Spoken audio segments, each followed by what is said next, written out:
localization is so key. You can't just scale into one as you did another. So mastering the global game, hacking market entry, we're going to hear from that in a minute. Moderated by the one and only Domus, co-founder and CEO at Growtech. Domus, my friend, how are you? Do you want to welcome your guests on, or should I? You should. I should. All right, I can do that. I'll do. Oh, yes, sir. Yes, sir. As it. Amit Goldman, Associate Venture Fellow, Lead at Digital DX Ventures and Head of Partnerships at Lapsy Health. And of course, Gytis, Fractional CGO Growth Advisor at Cyber Upgrade. Give it up for our wonderful panel.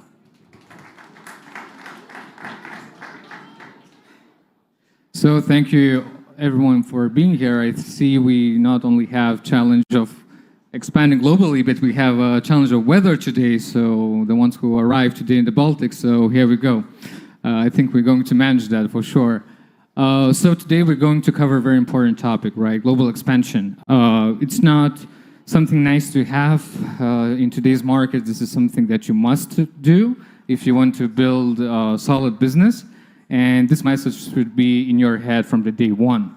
And today we're going to have two amazing speakers, a lot of experience, a lot of tips and tricks to share with you. And I want to give you opportunity to introduce ourselves. So shortly, 1-2 minutes. Amit, let's start with you.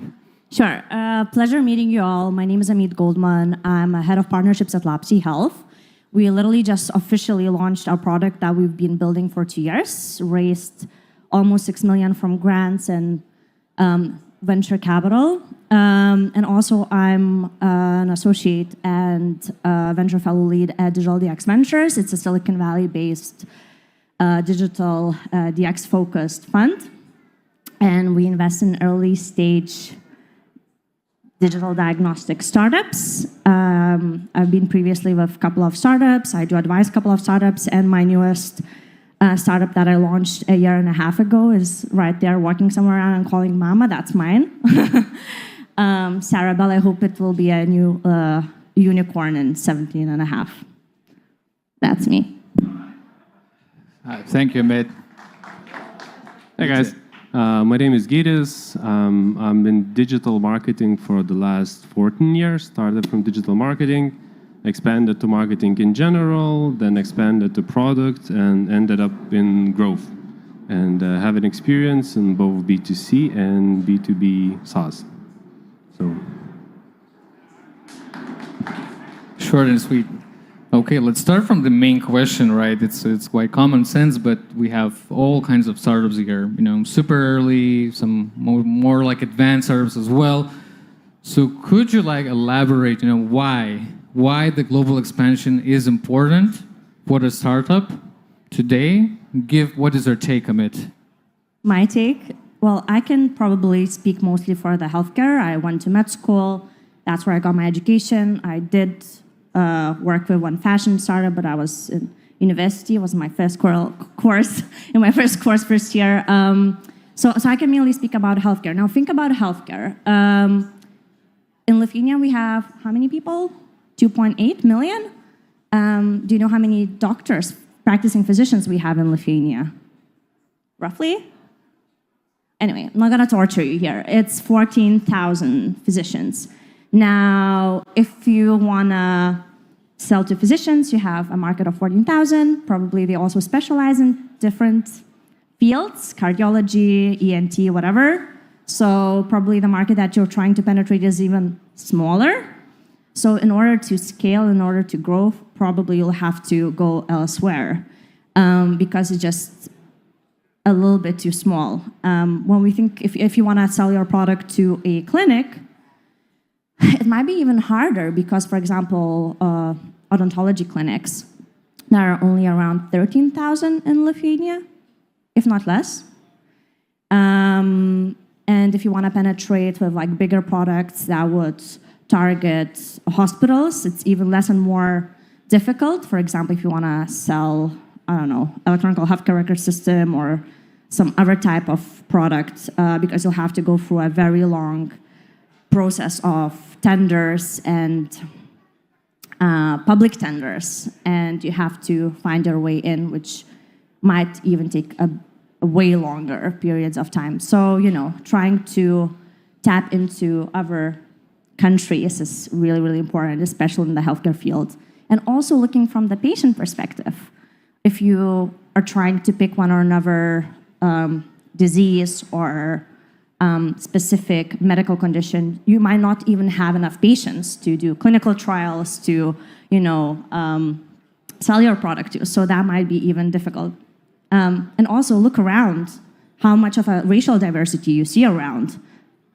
None, almost.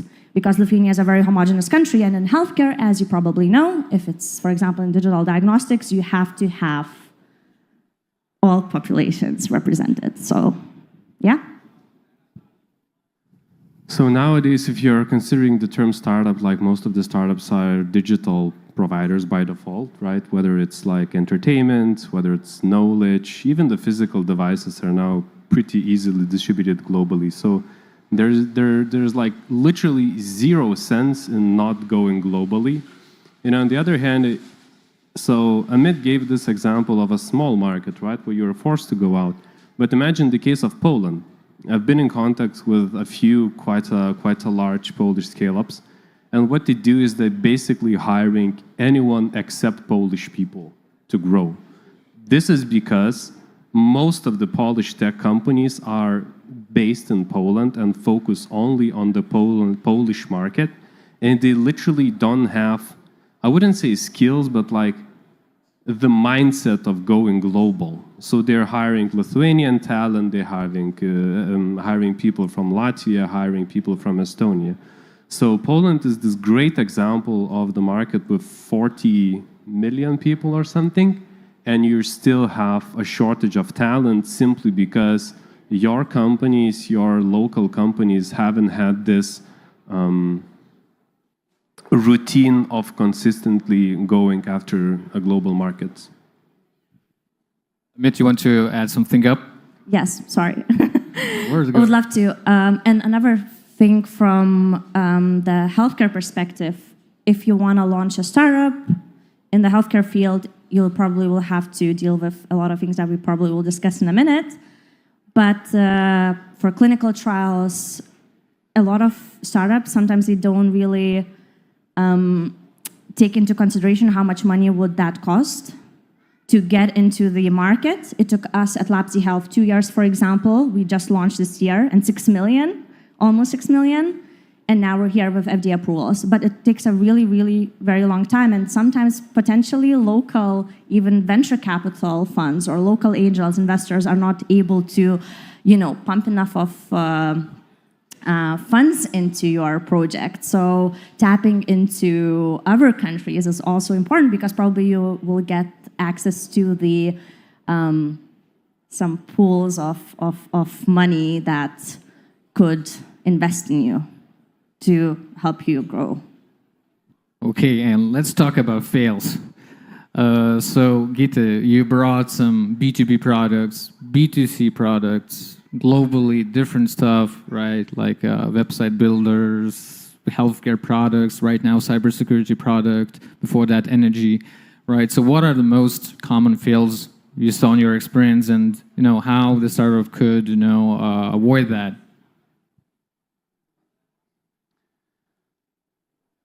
Again, if we're looking at the definition of a startup, or the way we used to think about it, right? It's the company which is bringing something new to the market, and that something new could be so new that you have to educate the market what the hell you're doing in the first place and why there's a need for something like that, right?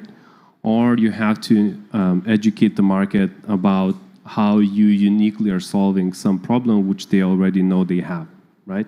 And it doesn't matter whether there is solutions for that problem or not. In my experience, most of the failures with the startups comes basically due to the lack of proper positioning. And the positioning is like, if you were to ask me like 6, 5, 10, 8 years ago, I would tell you what the hell is positioning, right? Because I was like a digital marketing guy focused on performance, CPC, CPM, ROAS, stuff like that. But basically, when you start going up the ladder and you start making the strategic decisions, right? I realized that I was just fortunate enough to work with people who already knew what they're doing, and they have nailed the positioning already. But if you are the founder or executive branch in the startup, you have to be obsessed with positioning. Because if you won't be able to tell your story for people and how you solve their unique problems, you're fucked. Literally. Especially in B2B SaaS. Because people in B2B SaaS are bombarded with many, many, many different messages from many, many different vendors. And if you don't relate with those people's problem, you're just wasting your media budget, you're wasting your PR budget, etc. So for companies who are doing something extremely new, either B2B SaaS or B2C, I would suggest to focus on positioning. And positioning is this super simple, basically, exercise, which just requires, for you to write down a few different things. And one thing is, if you were to wrote something from not this, but my delivery, I would suggest you to write a few words. So one word is persona, right? Who is your persona? And the example from Cyber Upgrade would be specifically CTOs who don't have any dedicated cybersecurity people on their company, okay? Because usually those are the people who are approached by CEOs and telling, please take care of the compliance stuff, we don't have anywhere to go, right? The second thing, problem, right? In our case, problem is that we don't have anyone else to give this bullshit task to, so CTO gave me this task, and therefore I'm overloaded, and therefore I cannot do anything else, and I don't know what to do with the compliance, right? Third, alternative, because there's, no matter what you do, whether you're in B2B SaaS or B2C, the problems that people have are age-old. So you're not inventing problems. You're basically finding new solutions to the problems that already are there, right? Even if you don't have obvious alternatives, like obvious competitors, there are, right? So for Facebook, the alternative is watching Netflix, right? For Netflix, the alternative is going to the movies, right? For going to the movies, the alternative is going for ice cream or whatever, right? So basically, there is always the alternative to something, to some problem, right? So for you to painstakingly wrote down every single alternative that your persona might have to solve that particular problem. In our case, the alternative is working with super expensive compliance and security auditors, right? Or using the incumbent solutions. And the fourth thing is why. Why you are unique, why your solution matters, right? Where's your differentiation? And you don't have to limit yourself to only one use case. Use case means taking all these variables as a single package and then trying to find your messaging, find the distribution channels, find the product market fit with every single use case, right? And a business can have 4 different use cases, you can have 5 different use cases, or you can have 2 different, it doesn't matter. But you are not limited to only one, individual use case. So if you nailed your positioning properly, you're halfway there to kind of having a proper background upon which you can then build your market entry, no matter whether you do sales rep driven, acquisition, whether you do digital marketing driven acquisition, etc. There's a few cases where you can, of course, skip this because your problem and your solution is just so incredibly obvious. So, for example, smartphone cases from Burga or anything else. Not to say anything against Burga, I'm just saying that it's just so obvious thing which they're selling, right? So you don't have to invent the positioning from scratch. But in all the other cases, if you don't nail this, you shouldn't do anything else. Okay, we have some homework to do, guys. Define your persona, and you are well off already. So, Amit, talking about healthcare, and for example, right, I'm building a healthcare product from Lithuania, and I need to enter France. Completely different system, nuances, all of that, right? So, how I can hack my way through, for example, there? France or any other place. I think very important thing, and we've discussed with you this couple of days earlier, healthcare is a really rewarding place to be for those who are determined enough and who are resilient, because it usually takes, the market entry is really, the bar is really high, but the returns are also pretty delightful if you're long enough and you're successful enough. So I guess the first things first is you have to think about the regulatory part, which is so big. And as you mentioned, cybersecurity is so similar, right? I presume. Is so high. So, and regulatory thing is like, a gatekeeper to a beautiful garden. And that gatekeeper might not let you in the garden if you don't comply with the rules. So you have to really think through where you want to be. If you want to be in France, you have to take a look into the regulatory positioning in France. If you want to enter the market in the US, you have to think about if it's a medical device, for example, you have to think about FDA. And sometimes people really underestimate how long it might actually get you through the door to get in and to get all of the approvals. So I think regulatory is definitely number one, not only the FDA/CE marks in Europe, but also from the patient safety perspective, the data safety perspective, HIPAA versus GDPR. So all these things that might be really costly, especially in the healthcare field, that might literally ruin your business. And now we hear a lot of backlash on companies like 23andMe, the DNA testing companies, and all of the other tech startups that used to collect the data and then failed a little bit, and now they're in like massive legal battles with patients about leaking the data. So I think regulatory is number one.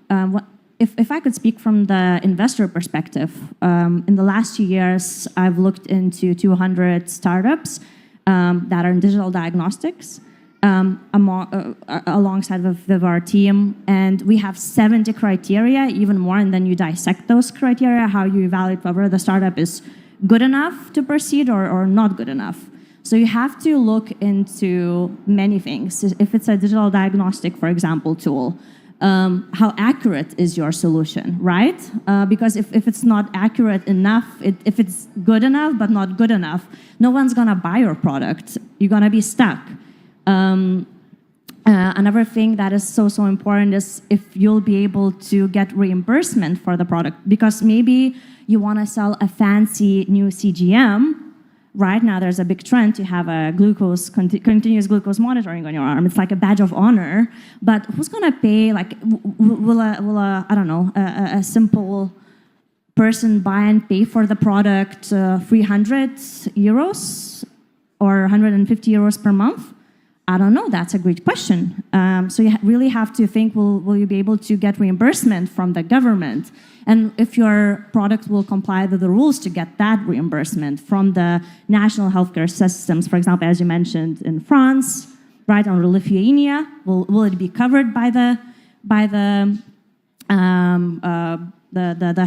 national healthcare insurance? In the US, you have to comply with CPT code, so-called.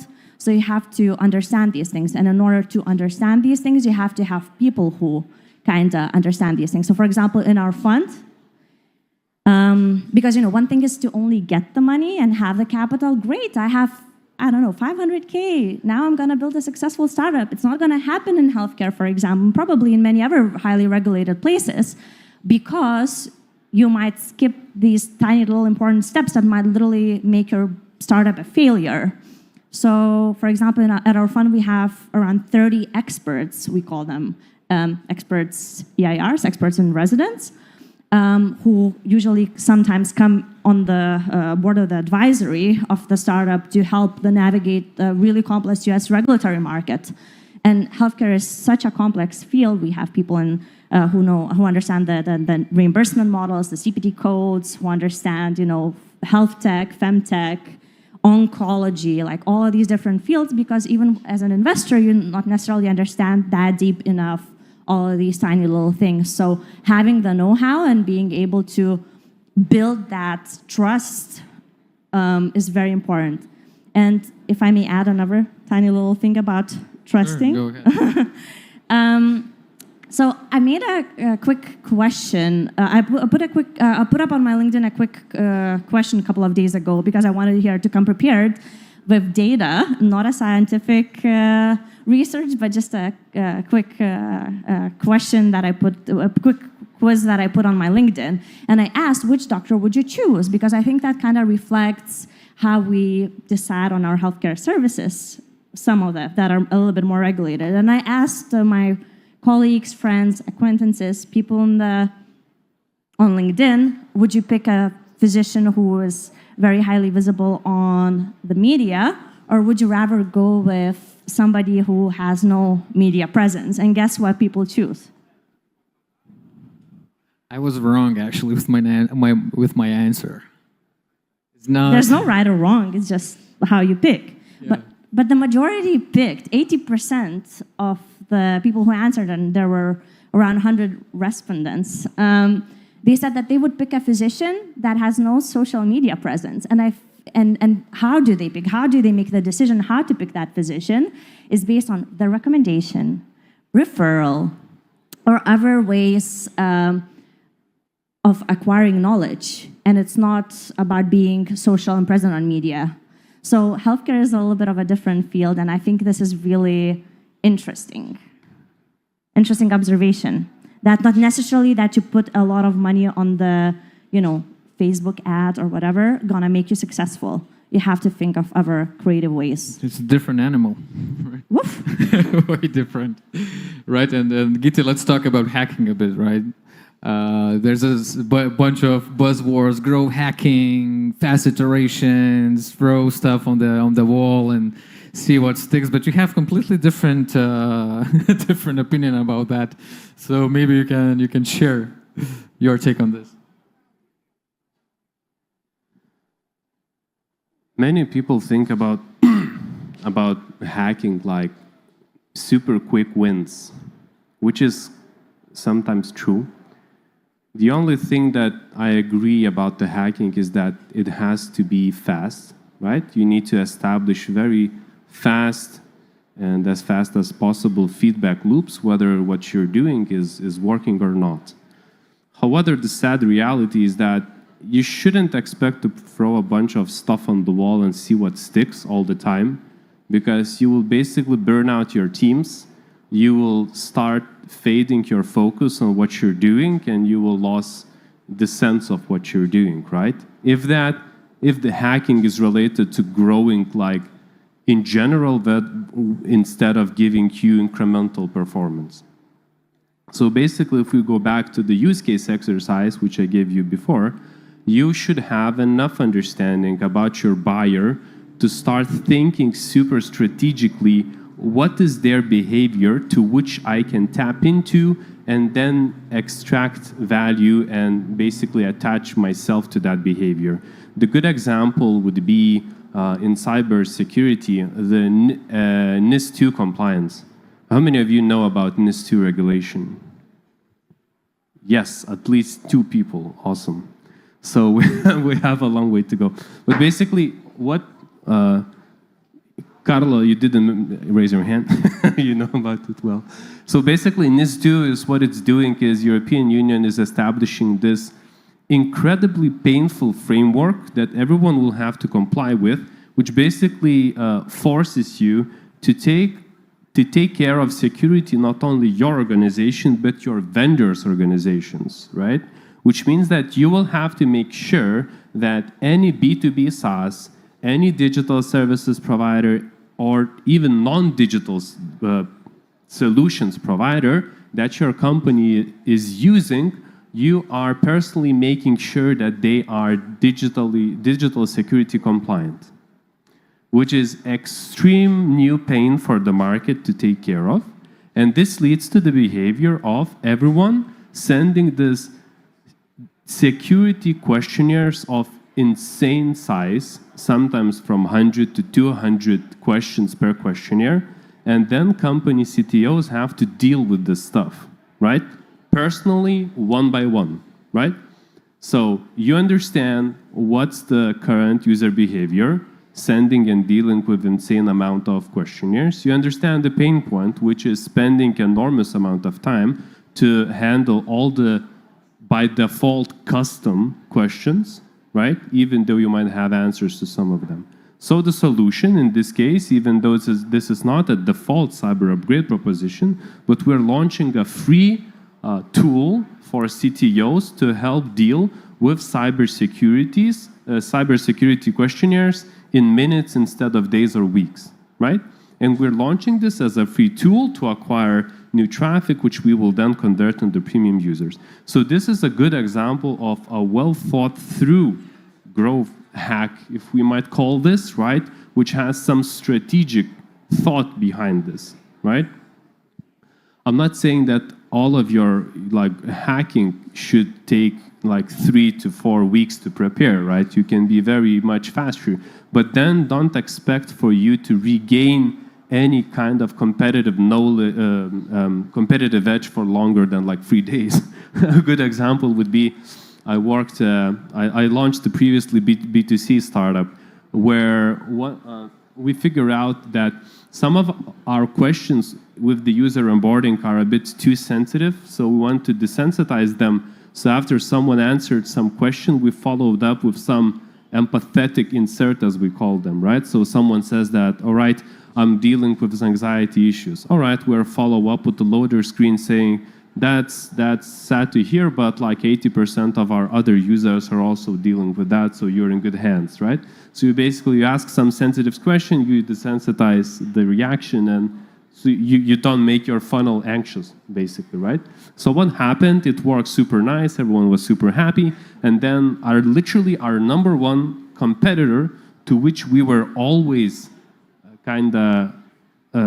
putting ourselves against with, they literally copied every single decision that we made. I'm not saying that this drove down our results, right? But it doesn't mean that we retained our competitive edge in terms of user acquisition, right? So short-term solutions lead to short-term gains that get competed away much, much faster instead of strategic, quote-unquote, hacking. Very good point, Gytis. And we're running out of time, but let's touch upon the easiest part, right? So we entered the market successfully. How to sustain the growth, right? So guys, very quickly, just main thoughts about that one, maybe Amit from the healthcare perspective. Because we have just a couple of minutes left, I just want to send a couple of messages. The message number one is you have to have a community. I've met quite a few super massively successful people throughout the last couple of years, and some of them that they had is having a community. The fact that there are so many people right here, right now, when it's pouring and raining, I just wanted to encourage everyone to connect with each other and connect to the people. If your startup is operating in one or another field, in that field, connect to those communities, either Facebook communities, somebody who will support. In healthcare, for example, if you use, for example, referrals in some fields, it might be even considered as a kickback, and you might really get in a lawsuit, and it's kind of a gray line that you shouldn't be crossing. So anyway, to cut a long story short, because we just have a couple of seconds, I just want to wish everyone who are here to not be shy and to connect with each other and ask for help in whatever you're doing. Yeah. Okay, community for growing makes sense, right? And Gytis, what are your main thoughts? I know that you're betting more on the recurring revenue, right? Like sustaining the growth. You can't expect long-term growth without focusing on retention. So a few very, very successful Lithuanian startups have shown everyone a way, which is super great, that you have to focus on first-time transaction ROAS, which is great, right? Because if you return all your acquisition investments, you get ROAS 1 plus whatever or 2 plus whatever. You have enough cash to reinvest. But the difference between companies that are growing long-term is that those who are continuing to pour money back into the product, which leads to revenue retention, instead of being happy with the first-time revenue and then doing something else totally new from scratch.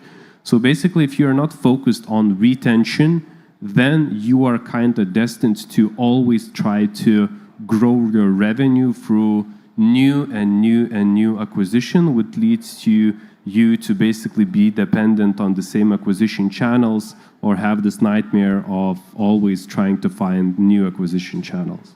So retention is absolutely key. Amen. Thank you, guys. Thanks, Amit. Thanks, Gytis, for spending some time today with us. Thanks, audience, for being here, and stage right. Thank you. Thanks, Thomas. Amit, Gytis. We need an umbrella to take you through this section. Good job, good job. Thank you so much.